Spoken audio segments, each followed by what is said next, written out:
Pengurusan kewangan semasa PKP. Ada 3 perkara yang penting perlu kita ambil tahu dan kita akan mulakan sebentar lagi.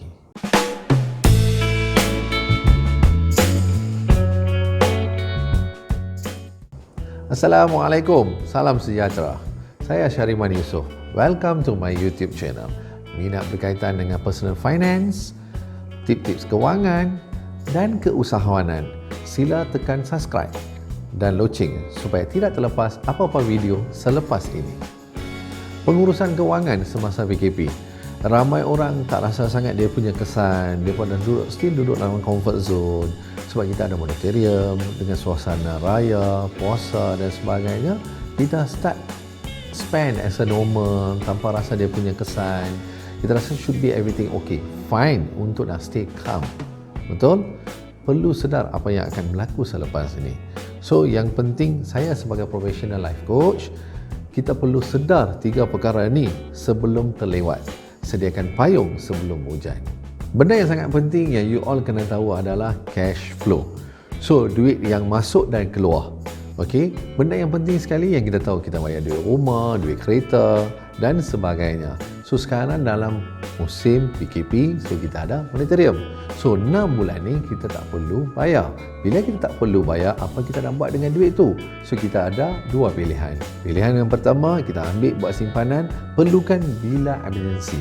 Yang kedua adalah kita ambil duit tu, kita selesaikan utang-utang yang kecil. Contoh, kredit kad dan sebagainya.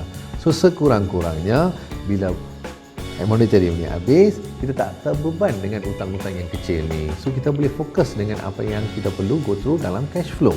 Kedua, utility bill. So, how about our utility bill? Okey, kita ambil purata apa yang kita go through dalam 6 bulan. So, kita boleh buat bajet berapa yang kita perlu pakai untuk our utility bill. Kemudian, we talk about tuition anak-anak. So, kita perlu bajet dan kita cari package yang paling sesuai bila kita nak buat kelas online untuk anak-anak kita sebentar nak start sekolah online. So, akhir sekali, semua orang kita tahu kita kena makan hari-hari. So, perbelanjaan harian. Benda yang kedua yang perlu kita tahu adalah kebocoran, iaitu pembaziran. Kurangkanlah pembaziran. Okey, memang kita banyak temptation dekat luar. Lagi-lagi kita duduk rumah dengan handphone, dengan Shopee, dengan Lazada.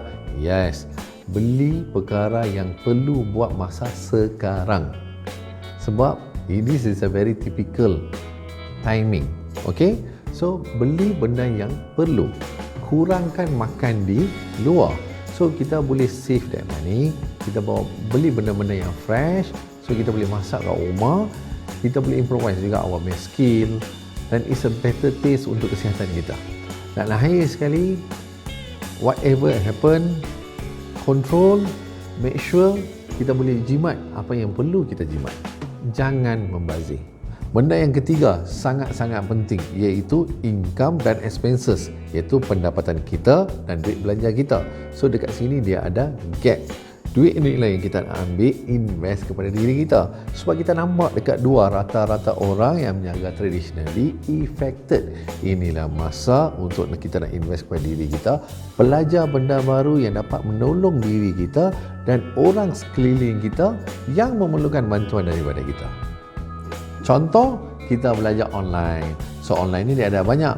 Facebook marketing, Instagram marketing. Kalau nak pergi nak upgrade lagi, kita boleh belajar WordPress, iaitu buat website lah.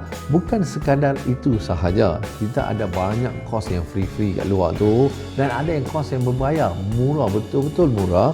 So, kita ambil peluang ni pergi belajar. Tak semestinya online. Kita punya skill, termasuklah skill nak buat masak, nak buat baking. Baking ni buat roti dan sebagainya, buat wiring, kita buat tanaman kecil-kecilan dekat rumah. Semua benda ni dipanggil skill.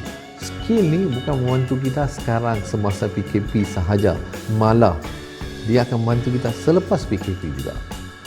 Bila kita punya expenses tinggi daripada income, so dekat sana pun wujud gap. So, bila wujud gap ni, kita balik kepada perkara yang basic, iaitu apa yang kita simpan selama ni dipanggil simpanan. So daripada simpanan tu kita boleh buat bajet dah berapa lama benda ni akan bertahan. At least kita ada ruang dan masa untuk kita improvise dan fikir apa yang kita nak buat selepas ni. Contoh, cari sumber-sumber yang lain, iaitu kita boleh refinance rumah kita. Dan khususnya dalam PKP, banyak bank yang keluarkan loan. Contoh, kita ambil BSN, zero interest. Gunakan masa-masa yang kita ada yang sangat berharga ni, tukar jadi rezeki. Belajar keluar daripada ruang selesa kita. Contoh, saya kenal ramai orang kawan-kawan dekat luar. Salah satu orang ni dia affected cash. Sebelum ni dia earn roughly about 5 figure a month. So bila dalam keadaan ni dia fikir, so daripada bidang yang dia buat, keluar daripada ruang keselesaan dia, cari peluang yang baru. So dalam MCO ni kita tahu banyak peluang baru ni dia lebih kepada supply barang-barang medical macam mask, topik dan sebagainya. So dia cari peluang, gunakan peluang tu dan alhamdulillah dia dapat recover daripada tu sampai dia dapat cash flow yang betul-betul dia nak. Ini bukan masa untuk kita nak duduk nak sedih-sedih. Nothing is too late. Kita masih ada peluang untuk kita nak start sekarang. Sama-sama kita start, tukarkan masalah ni menjadi peluang. InsyaAllah kita jumpa lagi pada video yang akan datang. Assalamualaikum.